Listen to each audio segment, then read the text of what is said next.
I am the grandfather they tried to erase. I am the man who sat in silence while my daughter-in-law locked away my grandson, whispering that blood ties meant nothing if money stood in the way. They thought age had broken me, that I was just an old man, too weak to stand, too blind to see, too tired to fight. But on the night I found out what they had done to my only grandson, I realized something terrifying. They had underestimated the wrong man. Let me ask you, what would you do if your flesh and blood was hidden from you? Treated like a burden, silenced like an inconvenient truth? Would you bow your head, accept their cruelty, pretend not to notice, or would you dig into the deepest part of your soul and rise even if it meant declaring war on your own family? That is the question I asked myself, and the answer was already written in the marrow of my bones. It started on a rain-soaked evening that felt colder than December should allow. My phone rang, and on the other end was a neighbor I barely knew. She whispered with hesitation, as if speaking the words themselves was dangerous. "Mr. Harlan," she said, "I think you should know.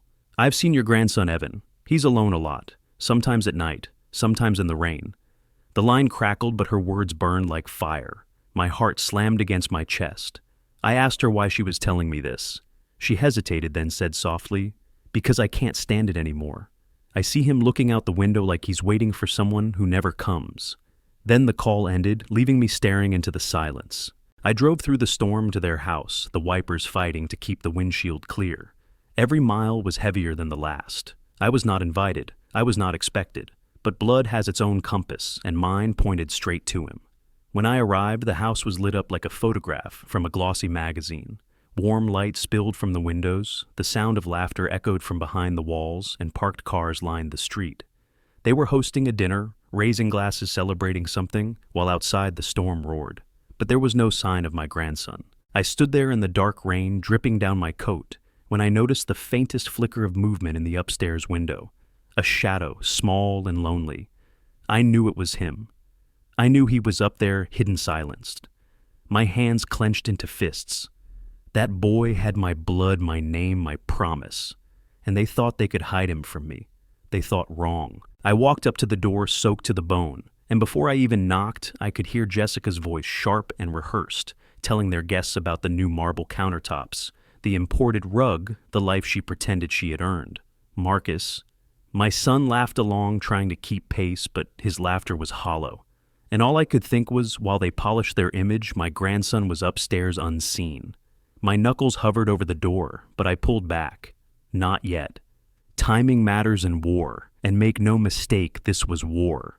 I stepped back into the shadows and swore to myself that I would uncover every secret, every betrayal, and I would not stop until they were exposed. That night, I returned home, sat alone in the silence of my small living room, and let the truth settle like a stone in my chest. They had taken him from me, not by distance, not by law, but by manipulation. They had poisoned Marcus against his own father, told him I was too old, too bitter, too broken to matter. And so, they locked me out, shut me out of my grandson's life, thinking I would fade away. But what they didn't know was that I had something they feared more than age, more than truth. I had a secret of my own. Before my son died, before Marcus married Jessica, before the lies and the greed, my son and I had sat at the oak table in my kitchen and talked about the future. He was young but wise, and he told me that if anything ever happened to him, he wanted me to be the one who protected his boy. He knew his wife's family knew their hunger for money, their shallow pride, their obsession with appearances. He feared what they might do to his child. That night, he signed a paper, a will, tucked away in my desk, witnessed by my old friend, the lawyer. It was a document they never knew existed, a weapon waiting in silence, and I had kept it hidden all these years. Now, as I sat in the stillness, the storm still echoing in the distance, I realized the time had come to bring it to light. They had made a fatal mistake. They forced me to remember the promise I had made to my son.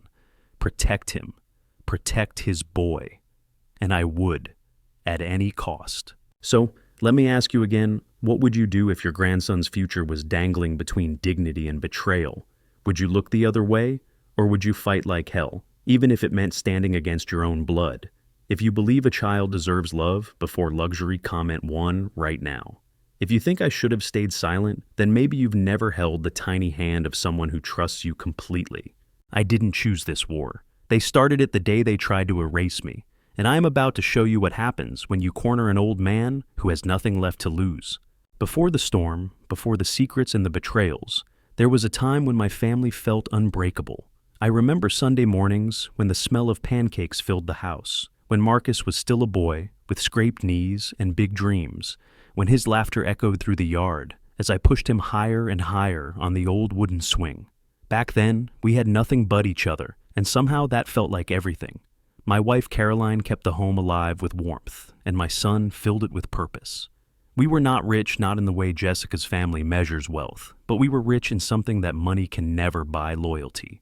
I used to work long hours in construction, my hands calloused, my back stiff, but every nail I hammered and every beam I lifted was for them. When the paycheck came, it went first to food, then to school books, then to the future we dreamed of together. I remember sitting at the table one night with Marcus when he was maybe 12, helping him with his math homework. He struggled with long division, his brow furrowed, and I told him, "Don't try to solve it all in your head. Break it down step by step. That's how you build anything in this life, piece by piece." He smiled when he finally got it, and I felt like I had given him more than an answer. I had given him a foundation. Caroline used to say that Marcus had my determination, but her heart. She was right. He was gentle, always the first to help a neighbor carry groceries, always the last to leave when someone needed comfort. I remember the day he became a father himself. I stood in that hospital room, staring at the tiny boy they placed in his arms, and I saw something shift in him. His eyes filled with tears, his hands trembled, and he whispered, "Dad, I don't know if I'm ready." I put my hand on his shoulder and said, "No one is ever ready, but love makes you ready. Just love him, Marcus. The rest will follow." For a while it did. Those early years before Jessica's shadow grew long over our family were filled with moments I will never forget. Birthday parties in the backyard with balloons that popped in the summer heat, Evan running barefoot through the grass, his giggles rising higher than the sound of the grill. Thanksgiving dinners where Caroline set the table with mismatched plates but somehow made it look perfect. Evenings when Marcus would stop by after work just to talk about football or ask for advice on fixing the leaky sink. We weren't just father and son. We were partners in this messy, beautiful life. I trusted him, and he trusted me.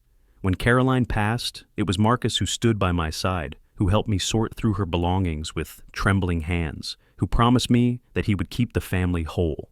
That night, as we sat on the porch with the crickets singing in the dark, he said, "Dad, I'll take care of you the way you always took care of me." I believed him. I wanted to believe him, and for a time, I thought he meant it.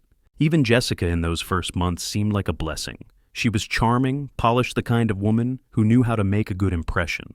Caroline had passed by then, but I remember thinking that maybe Marcus had found someone who would love him the way he deserved. She smiled at me across the dinner table, called me Dad in that sweet, rehearsed voice, and told me she wanted Evan to grow up surrounded by family. I wanted to trust her. I wanted to believe that my son had chosen well. But trust is like glass. Once it cracks, no matter how small, it never shines the same again. Looking back, I see the little signs I ignored. The way she flinched when Evan spilled a drink. The way her smile tightened when I talked about the old house, about the values Caroline and I had built into Marcus's bones. The way she measured everything in dollars and appearances while I measured in love and memory. But in those early days, I told myself it was nothing. I told myself every family has differences that love would smooth the edges. I was wrong. For a while, though, life felt whole. Marcus would bring Evan over to my place on weekends, and we'd build birdhouses in the garage, the scent of sawdust filling the air. Evan loved it, his small hands clumsy with the hammer, his face lighting up when the pieces finally fit together. One afternoon, he looked at me and said, "Grandpa, I want to build everything with you." My throat closed up, and I had to look away. In that moment, I felt Caroline's presence so strongly, like she was watching us smiling through the sunlight. Those memories are what made the betrayal so devastating. It wasn't just about being shut out. It wasn't just about Jessica's coldness or Marcus's silence. It was about losing the very promise we had built together. The promise that family meant safety, that a child would never be treated as an inconvenience. That's why the night I stood in the rain staring at the shadow of my grandson in that upstairs window, my chest felt like it was splitting open. Because I remembered who we used to be. I remembered every smile, every promise, every time Marcus told me, "Don't worry, Dad, I've got this." And all I could think was, where did that boy go? Sometimes I wonder if Caroline knew. She always had a way of seeing further than me, of noticing the cracks before they split wide. The last time she held my hand weak from the illness that stole her, she whispered, "Promise me, Eli. Protect him. Protect our boy and his boy," I promised her. I thought I was strong enough, but grief has a way of dulling your edges, making you slow when you need to be sharp. Maybe I wasn't watching closely enough. Maybe I trusted too much. And maybe that's why I didn't see the storm coming until it had already broken. Still, I hold on to those backstory days, the golden light before the darkness, because they remind me that what we had was real, that I'm not crazy for demanding more, for refusing to let Jessica rewrite our legacy into something cold and shallow. They remind me that dignity isn't just about fighting for yourself. It's about fighting for the love you were entrusted with. If you've ever had a moment when family felt unshakable, when you thought nothing could break the bond you shared, type yes in the comments. Because those memories matter. They are what give you strength when betrayal comes, when the people you trusted most become the very ones you have to stand against. And that's where my story turns, from backstory to reality, from love to suspicion, from trust to red flags that I could no longer ignore. The first cracks in any family don't come with thunder. They arrive quietly like hairline fractures in glass, easy to ignore until the whole pane shatters. Looking back, I can see them now, the little moments that whispered trouble long before the storm came crashing down. At the time, I told myself I was imagining things. I told myself families argue, people change, and love can smooth rough edges.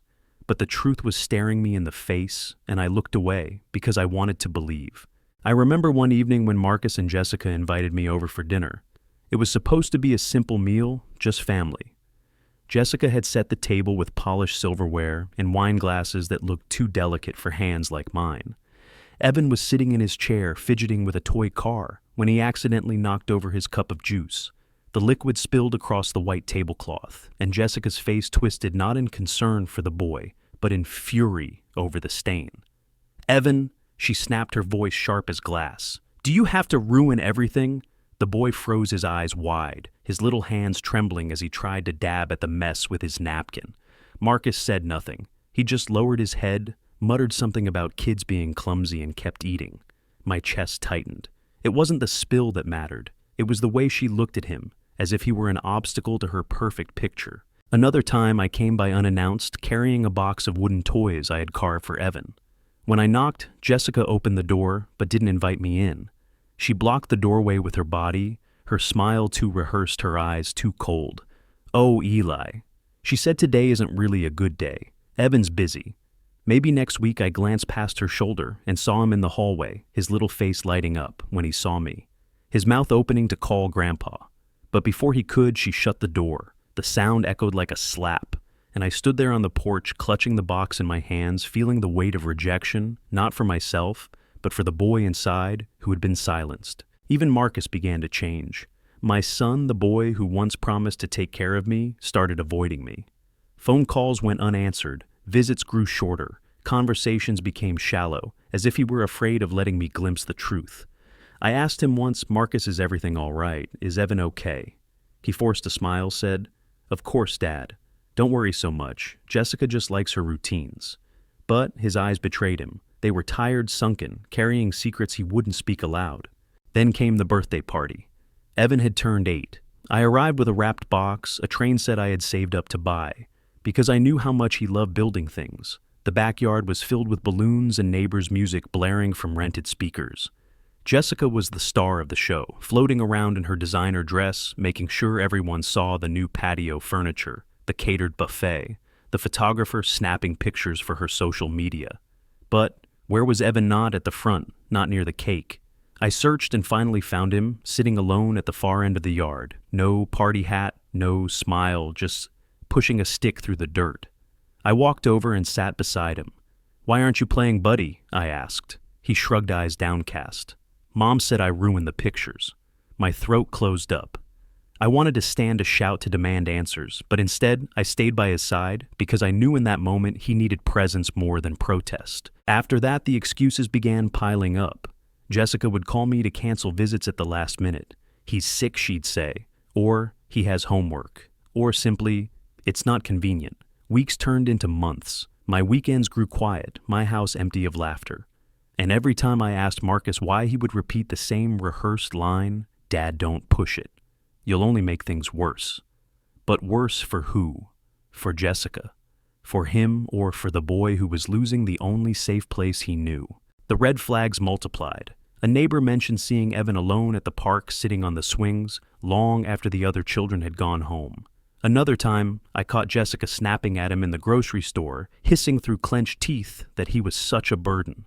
I confronted Marcus that night, my voice shaking. How can you stand there and let her treat him that way? He didn't meet my eyes. He just muttered, "It's complicated, Dad. Complicated," as if love ever needed an excuse. Inside, I was boiling, but outside, I stayed quiet. Maybe that was my mistake. I wanted to believe it was temporary, that Marcus would find his spine, that Jessica would soften, that love would somehow fix what greed had broken. But the truth was clear. They were shutting me out, brick by brick, wall by wall, until all that remained was a locked door and a boy hidden behind it. And yet I still hesitated. I still told myself it was just a phase that families go through hard seasons. Because admitting the truth that my son had betrayed me, that my daughter-in-law despised me, that my grandson was suffering, was too painful to face. But denial is a dangerous comfort.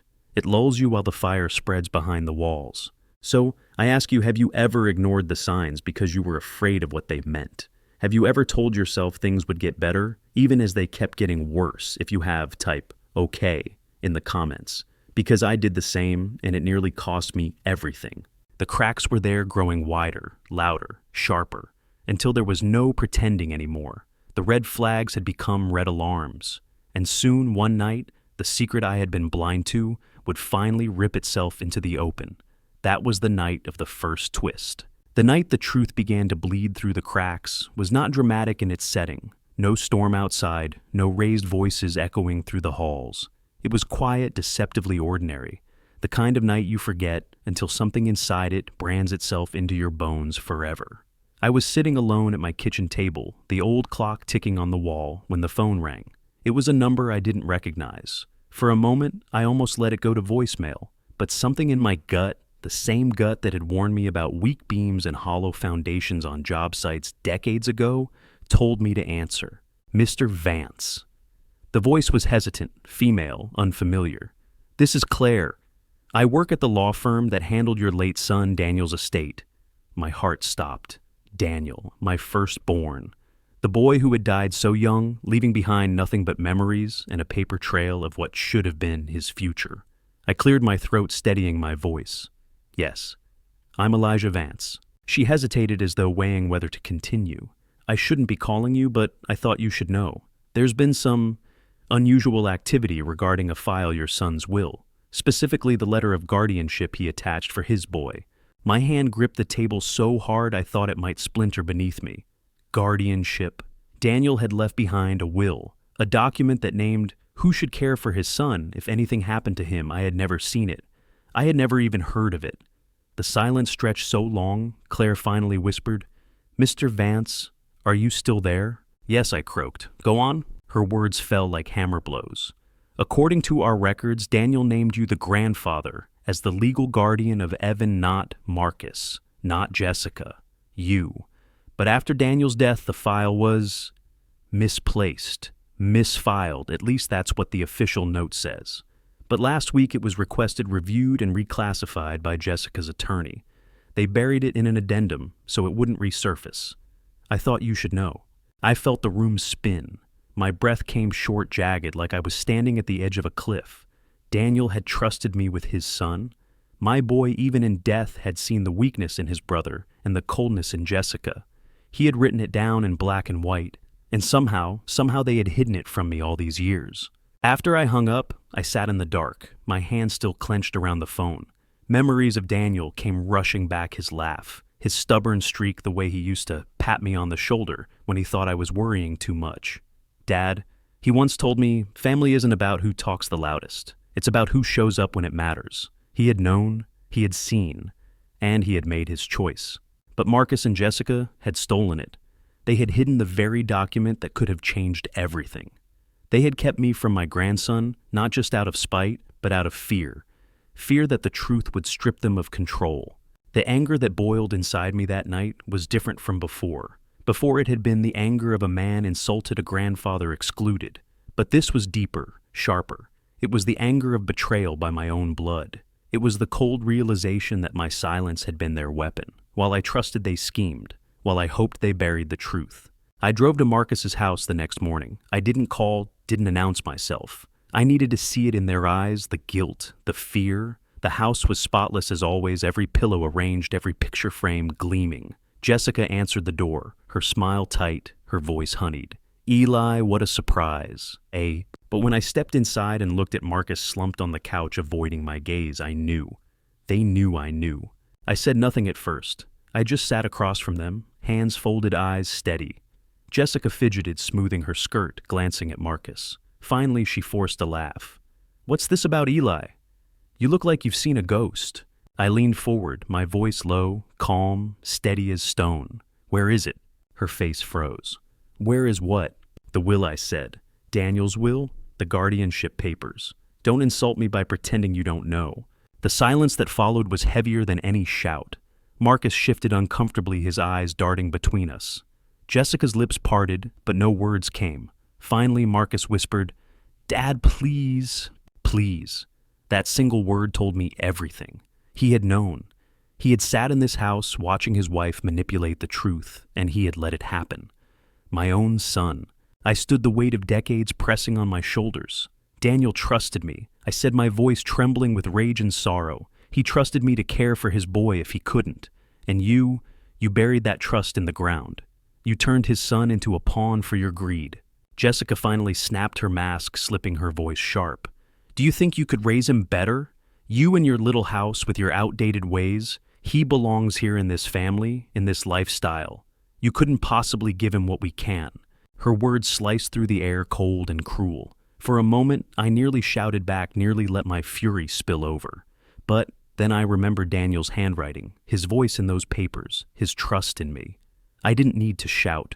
The truth was already louder than any scream. I left without another word, but inside the decision had already been made. This wasn't just about suspicion anymore. This was proof. They had hidden the will because they knew what it meant. They knew it could tear their empire apart. And I was going to use it. That night, as I sat in my old armchair, I looked at a framed photo of Rose on the mantel.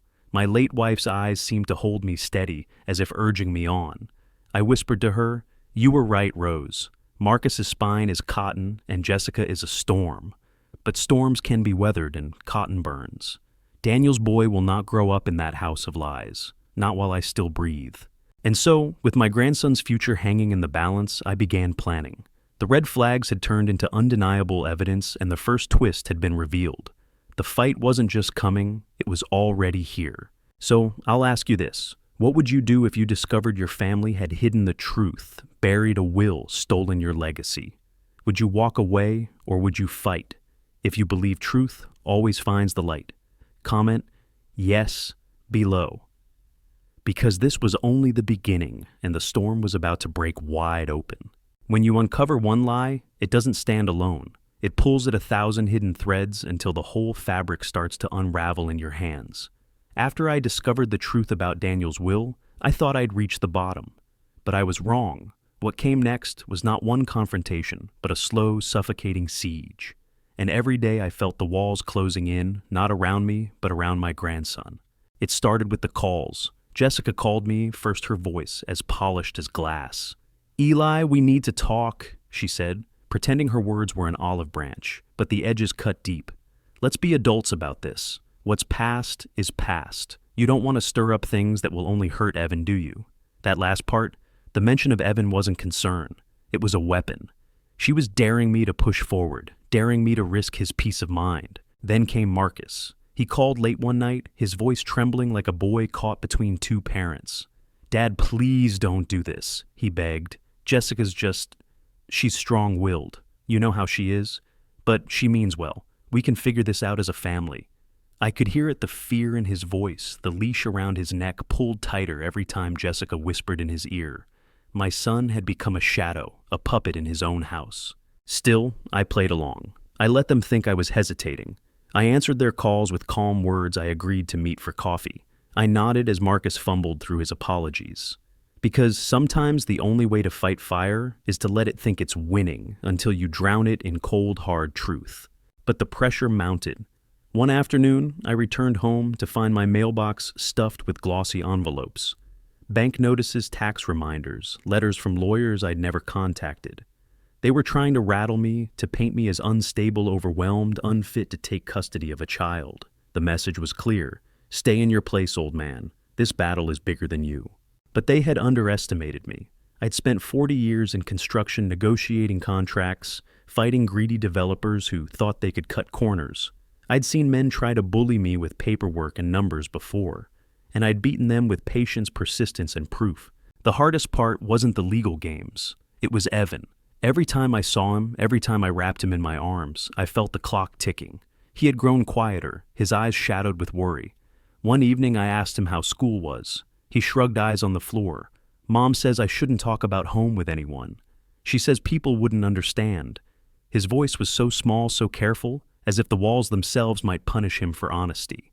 That night I sat in my truck outside their house, the engine off, watching the glow of the dining room window. I could see silhouettes moving, laughter spilling faintly through the glass. Jessica in her perfect dress, Marcus sitting at her side, and Evan barely visible, pushed to the far end of the table, ignored while they entertained their guests. My fists clenched against the steering wheel. Every instinct in me screamed to storm inside, to drag him out right then and there. But I forced myself to wait, because anger wins battles, but patience wins wars. The escalation wasn't just external, it was inside me too. Sleep slipped away, replaced by long nights pacing the floor. My mind replaying Daniel's voice, Rose's warnings, the look in Evan's eyes. My home became a war room. Papers spread across the table, phone calls with lawyers, old friends digging into records. Every day I uncovered another layer of rot credit cards, maxed out loans hidden under Marcus's name. Jessica funneling money into accounts she thought no one could trace. They weren't just neglectful, they were building an empire of lies on money that wasn't theirs to spend. One afternoon I caught Jessica in her truest form. I had stopped by to deliver a gift for Evan, a simple carved wooden box I had made in my shop. As I handed it to him, his face lit up. But before he could even open it, Jessica snatched it from his hands. "This doesn't match the decor," she said, coldly placing it on a high shelf out of his reach. Evan's face fell, his joy crushed like a flower underfoot. I wanted to tear it back down and hand it to him myself. But instead, I memorized the look in her eyes, the casual cruelty, the disdain for anything that didn't fit her perfect picture. Every small cruelty, every dismissive glance, every silenced laugh, they were all building blocks in a fortress of evidence. And I was recording it all, not with cameras or microphones, though I had those too, but in the quiet ledger of truth. Neighbors spoke in hushed tones when I asked. Teachers hesitated, but their eyes told stories their mouths couldn't. Piece by piece, I was gathering not just proof for a court, but proof for myself that I wasn't imagining it, that I wasn't overreacting, that my grandson was truly in danger, not from bruises and broken bones, but from a slow, steady starvation of the soul. Jessica sensed it too. She began to lash out more openly. At a family gathering, she raised her glass and toasted to new beginnings, her eyes locked on me, as if daring me to challenge her throne. Marcus clapped weakly, his smile empty. Evan sat silent beside me, and I leaned down, whispering, "Don't worry, champ. This story isn't finished yet." And through it all, I kept hearing Rose's voice, soft but insistent. "Protect them, Eli. Protect our boy and his boy." I had failed once. I wouldn't fail again. So I began preparing for the inevitable. I called the lawyer Claire had mentioned, confirmed the authenticity of Daniel's will-secured certified copies. I opened a file of my own, a thick binder, where every note, every statement, every photograph had its place. The Rose file. I named it because this was her battle too, even from beyond the grave.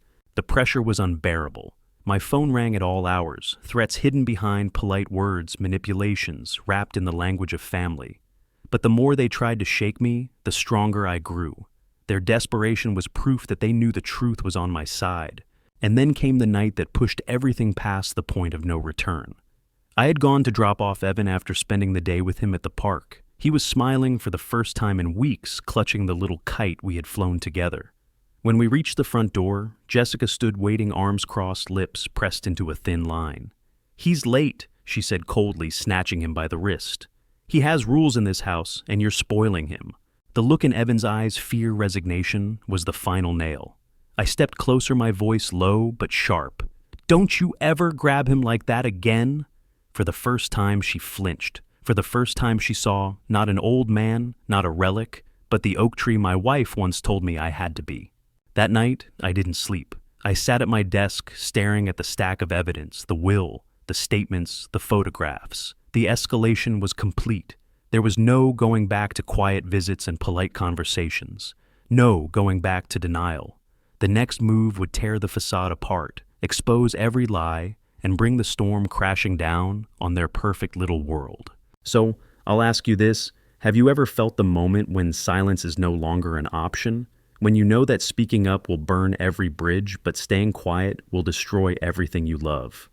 If you have, type 9 in the comments, because that was the moment I reached, and the only thing left was the confrontation.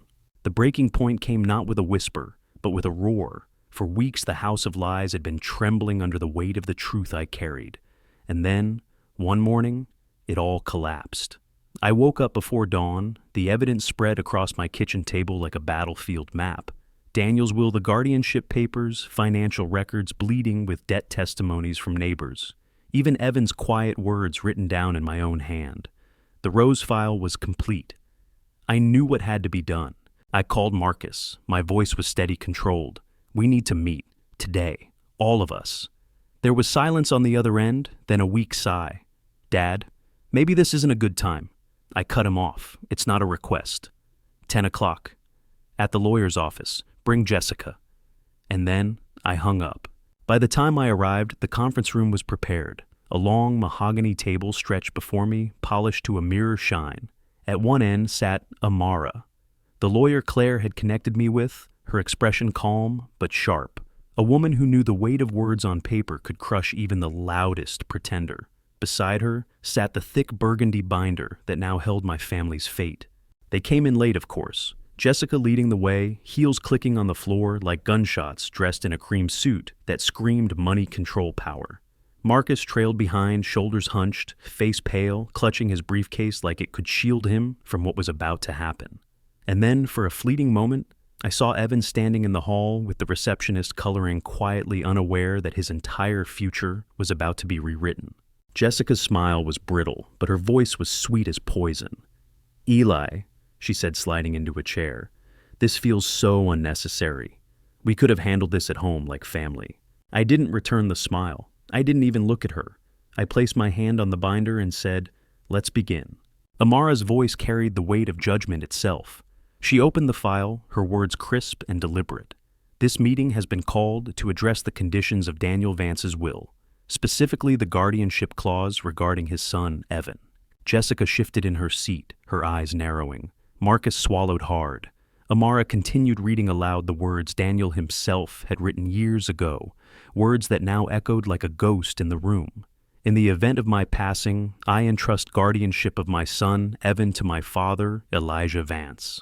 It is my belief that he will raise my child with the values and integrity I hold dear." The silence that followed was absolute. Jessica's mouth twitched, her mask cracking. Marcus stared at the table, his face drained of color. My heart pounded not with fear, but with vindication. Daniel had spoken. His will had returned from the grave, and no storm of lies could bury it now. Jessica recovered, first her voice rising sharp with panic. "That's outdated. It doesn't matter anymore. Evan belongs with us. Look at this house. Look at the life we've built. What can he possibly have with you? Eli, rundown home, a workshop full of sawdust. You think that's better than what we've given him?" I leaned forward, my voice calm, but cutting like steel. "Better than neglect, better than cold meals eaten alone, better than being shoved aside so you can polish your furniture. Don't talk to me about what you've given him. All you've given him is silence and fear." Marcus finally lifted his head, his eyes wet, his voice trembling. "Dad, please, don't do this. She's right. You're old. You won't always be around. He needs stability." I slammed my hand on the table, the sound echoing like a gunshot. "He needed stability the day you let your wife lock him outside in the cold. He needed stability when you let her snatch joy out of his hands. He needed stability when you buried your brother's will because it made you uncomfortable. The room shook with the weight of it. Marcus's face crumbled, shame spilling from his eyes, but Jessica's fury only grew. She stood pointing a trembling finger at me. You think you're the hero here. You think you can swoop in and erase everything we've built. He's our son. Ours. I rose slowly, my height towering even in age, my voice low, but louder than any shout. No. He is Daniel's son. And Daniel chose me. You stole that choice. You buried it, you lied about it, and you thought no one would ever find out. But the truth has a way of clawing itself free. And now, it has. Amara slid forward the second set of documents, bank statements, testimony, photos. This isn't only about guardianship, she said coldly. It's about character. It's about a consistent failure to uphold the well-being of the child.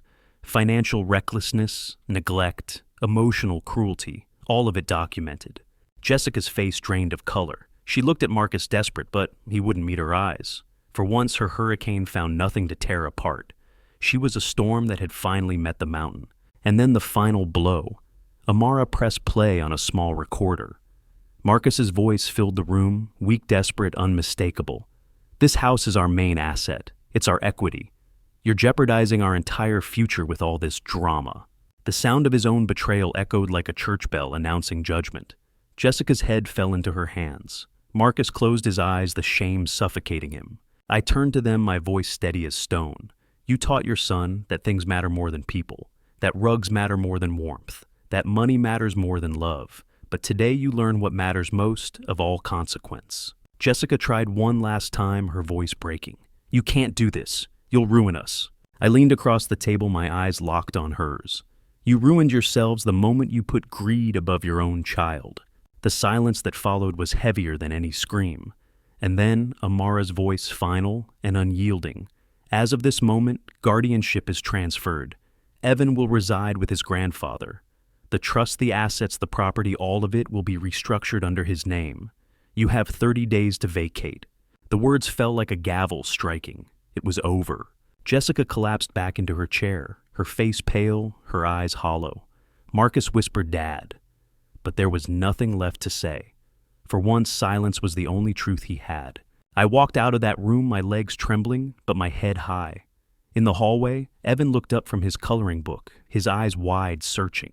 I knelt, placed my hand on his shoulder and whispered, "You're coming home with me, champ." His face broke into the smallest smile, and in that moment, I knew this was the fight I was born to win. So, I'll ask you, if you were standing in that room hearing the lies crumble, the truth roaring louder than greed, would you have stayed silent, or would you have stood? If you believe dignity is worth any fight, type 1 in the comments. Because that day, I didn't just win custody, I won back our family's honor. When the storm ends, there is always silence. A silence so deep, it almost feels holy. That is what I felt the morning Evan came home with me for the first time. Not triumph, not victory, but a stillness that told me the fight was over. The papers had been signed, the judge had sealed it, and for the first time in years, my grandson walked through my front door without fear clinging to his shoulders. He looked around my old house, the creaky floors, the faded curtains, the smell of sawdust still lingering in the air from my workshop. For a moment, he seemed unsure, like he was stepping into a world he wasn't allowed to touch. I knelt beside him and said, "This isn't just my house anymore, Evan, it's ours." Slowly, a smile spread across his face. He set his small backpack on the floor and asked, "Can I see the workshop?" My throat tightened, but I nodded. That afternoon, we stood side by side at the workbench, the light slanting through the dusty windows. His hands, still clumsy but eager, held the hammer as I guided him. Together, we built a birdhouse just like I used to do with Marcus.